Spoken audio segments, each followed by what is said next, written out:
Hey guys, it's Katie Dowell again with Raleigh Real Estate Law, and today we're talking about one of the biggest questions that I get, which is, when am I going to see the financials? And I get it, this is a big deal. What am I paying for? How much do I pay? That's a big question that everybody wants answered.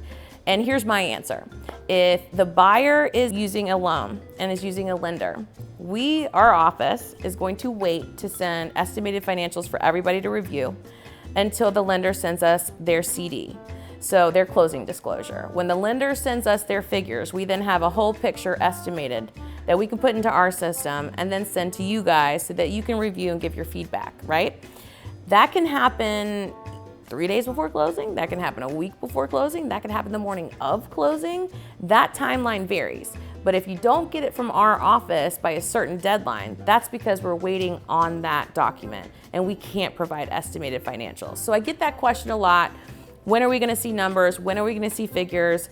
And not to throw any lender under the bus, because we're all pretty busy and different lenders have different issues that hold them up from sending this to our office. But that's ultimately what we're waiting on, to send those financials out for review. So what you should do if you're a buyer or you're a seller and you're wondering what my financials are, you should just plan on, it's a moving target. Sometime between 3 days before closing to the day before closing is when most often we're going to hit that number. And we will send estimated financials for review for everybody to take a look at it, to tell me, oh, you forgot this invoice, we forgot to send you this invoice. Ask questions about it and confirm those final numbers prior to closing.